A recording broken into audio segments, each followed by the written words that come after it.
ఇకపోతే నెక్స్ట్ ప్రోగ్రామ్కి వచ్చేద్దామండి. ఇంకా చకచక ప్రోగ్రాంలోకి వచ్చేద్దాం. 37 ఏళ్ళు మిమిక్రీ చరిత్ర, 38 years ఆఫ్ మిమిక్రీ, 12,000 షోస్ దేశ విదేశాల్లో.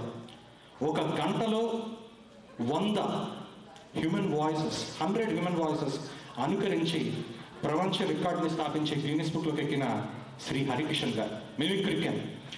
దాని తర్వాత 25 మూవీస్, 75 మూవీస్లో డబ్బింగ్ చెప్పారు. దీనిలో ఎన్టీఆర్కి, ఏఎన్ఆర్కి ఏదో గండికోట రహస్యం అనే సినిమా ఉంది, అది మాత్రం గుర్తుంది నాకు. వారి టైటిల్, వారి పేరు చూసింది.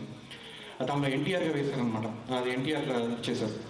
దాని తర్వాత వీరికి బహుస్వర కంఠీరవ అనే బిరుదు, మిమిక్రీ సామ్రాట్ అనే బిరుదులు ఉన్నాయి. సో ఇంకెక్కువ సుత్తి కొట్టకుండా ప్రెజెంటింగ్ ధ్వని మెషిన్ శ్రీ హరికిషన్.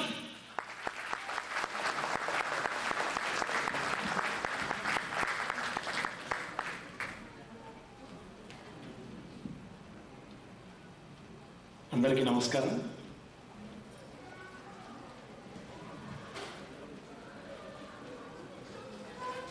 దాదాపుగా 25 రోజులుగా వస్తుంది ఆంధ్ర రాష్ట్రాన్ని వదిలేసి, ఇల్లు వాకిలి వదిలేసి మిల్వాకీకి మేము వచ్చాం. అంటే అంతటా తిరుగుతూ చివరికి ఈ ప్రస్తావనలో మిల్వాకీకి వచ్చాం.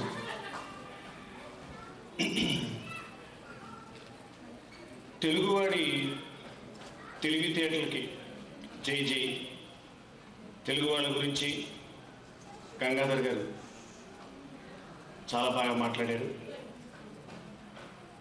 పాటకి మధ్యలో మళ్ళీ 2 పాటలకి అనుసంధానం చేస్తూ కూడా చక్కటి మాటలు వారు వినిపిస్తారు. అయితే ఇక్కడ మేము అమెరికాకి రాగానే ఆట అయిపోయిన తర్వాత నా మిమిక్రీ ప్రదర్శన చూసి ఒక అమెరికన్ నన్ను భోజనానికి ఆహ్వానించాడు. సరే అని చెప్పి నేను వెళ్ళాను. వెళ్ళిన తర్వాత అసలు ఇక్కడ అమెరికాలో కరెంటు పోదు ఇప్పుడు కూడా, కానీ నా లెగ్గు మహత్యం ఏమిటో తెలియదు. ఆంధ్ర రాష్ట్రం నుంచి వచ్చాం కదా, కాలు పెట్టారంటే టుపుక్కుమని కరెంటు పోయింది. ఇదేమిట్రా కరెంటు పోయింది అనుకుంటున్నాను. ఇంత లోపల వాళ్ళకి ఇంట్లో ఒక 5 ఏళ్ల కుర్రాడు ఉన్నాడు. వాడు బరబరా ఒక నిచ్చెన లాంటిది లాక్కొచ్చాడు. జేబులు వెనకాల స్క్రూ డ్రైవరు ఇంకా ఏవో ఉన్నాయి. పైకి ఎక్కాడు, ఒక ఫ్యూజ్ బాక్స్ లాంటిది ఏదో ఉంది, తీసాడు, టక చేశాడు.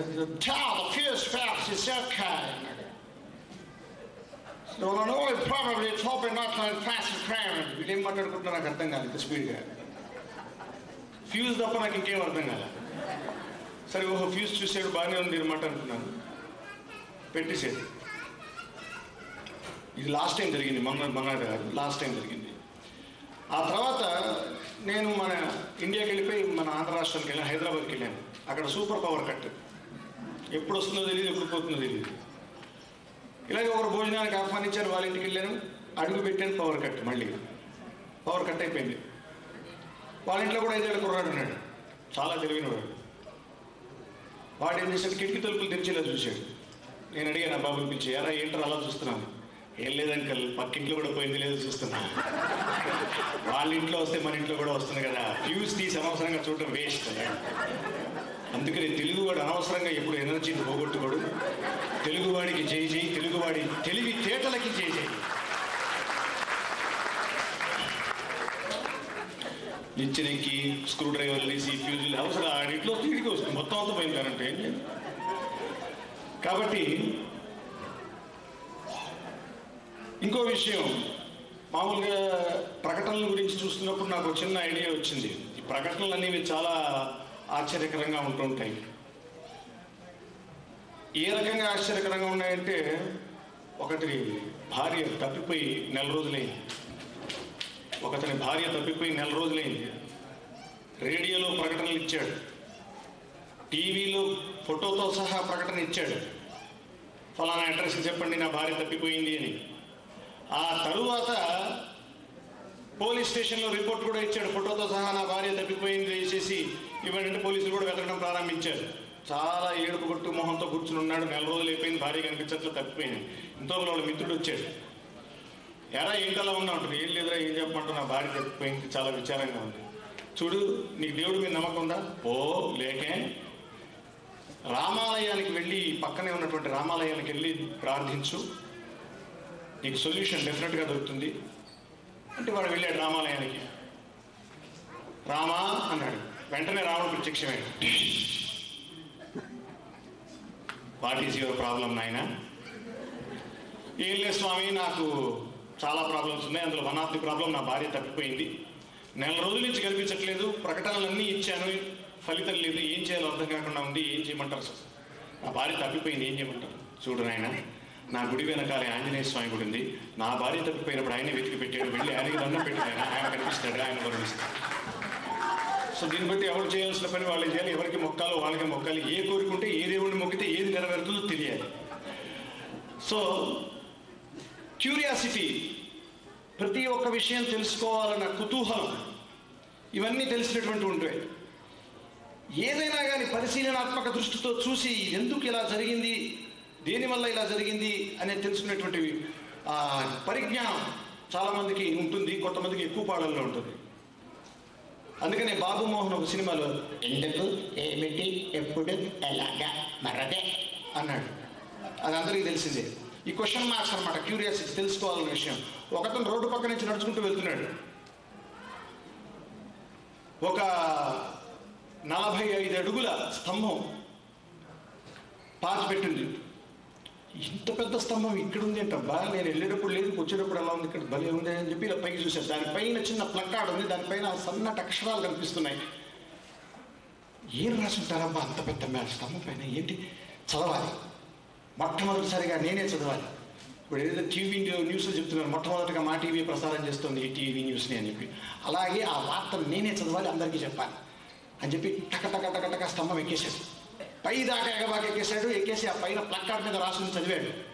దాని మీద ఇలా రాసింది, ఈ స్తంభానికి ఇప్పుడే పెయింట్ వేసాము, దయచేసి ముట్టుకోవద్దు. వాడి క్యూరియాసిటీ మండ. ఎందుకది అంతగా పరిశీలనాత్మక దృష్టితో చూసి వెళ్తాం అనేది. సరే, ఇవన్నీ ఇలా ఉంటే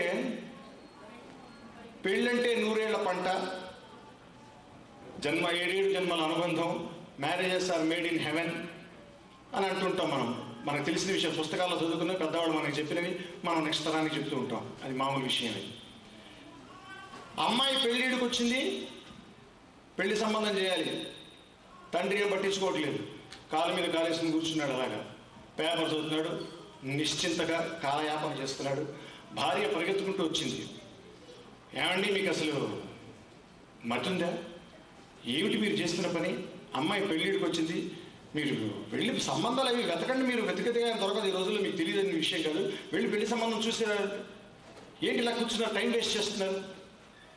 ఓ స్పీచ్దానా, అమ్మాయికి సంబంధం చూడటం అంటే మాటలు అనుకుంటున్నావే, అదేమైనా ఆషామాషి విషయం అనుకుంటున్నావా?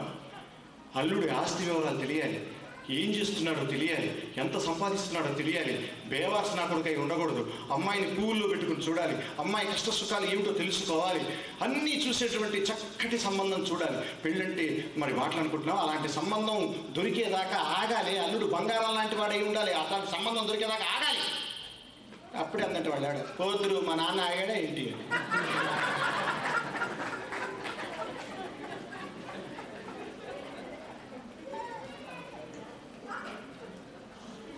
పెళ్లి సంబంధం అంతవరకు బాగానే ఉంది.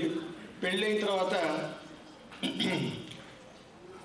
ఒకరినొకరు మాట్లాడుకోవాలంటే ఇదివరకు ఉమ్మడి కుటుంబాలు ఉండేవి, చాలామంది ఉండేవాళ్ళు. ఆడపడుచులు, బావ, మరుదులు, వాళ్ళు వీళ్ళు అందరూ ఉండేవాళ్ళు. అప్పుడు కాస్త మాట్లాడమని ఇబ్బందిగా ఉండేది కొత్తగా పెళ్ళైన వాళ్ళకి. ఈ టైంలో ఒకటి సలహా ఇచ్చట, అందుకనే హనీమూన్ అని పెట్టారా, తీసుకెళ్ళి మాట్లాడాలరా, మనసు ఇప్పి మాట్లాడాలి, ఇరు మనసులు కలుస్తాయి, అప్పుడే దాంపత్య జీవితానికి శుభారంభ శ్రీకారం చుట్టినట్టు అవుతుంది అని. సరే అని చెప్పి తీసుకెళ్ళాడు. మాట్లాడాలి, ఏం మాట్లాడాలో తెలియదు. గుండె రాయి చేసుకుని ధైర్యంగా మొట్టమొదటిసారిగా మాట్లాడుతున్నాడు. రాధిక, నిన్న ఒక విషయం అడుగుతాను, ఏమనుకోకుండా సమాధానం చెప్తావు కదా? అడగండి, చెప్తారు, దాన్ని ఉందండి. నిజంగా ఏమనుకో? అబ్బేచ్చి, నేను అలా అనుకునేదాన్ని కాదండి, అడగండి. అంటే ఇప్పుడు అంతా ఫాస్ట్ యుగం అంటున్నారు. మన పెళ్లి కాకముందు ఎవరినన్నా లవ్ చేసావా? నేనేమనుకోను, మన పెళ్లి కాకముందు ఎవరినన్నా లవ్ చేసావా? ఇది జనరల్, మామూలుగా అడుగుతున్నాను. జస్ట్ ఎవరైనా భార్యకి పట్టు చీర కావాలా, నెక్లెస్ కావాలా, వడ్డాణం కావాలా? మనవాడు ఇలా అడిగాడు.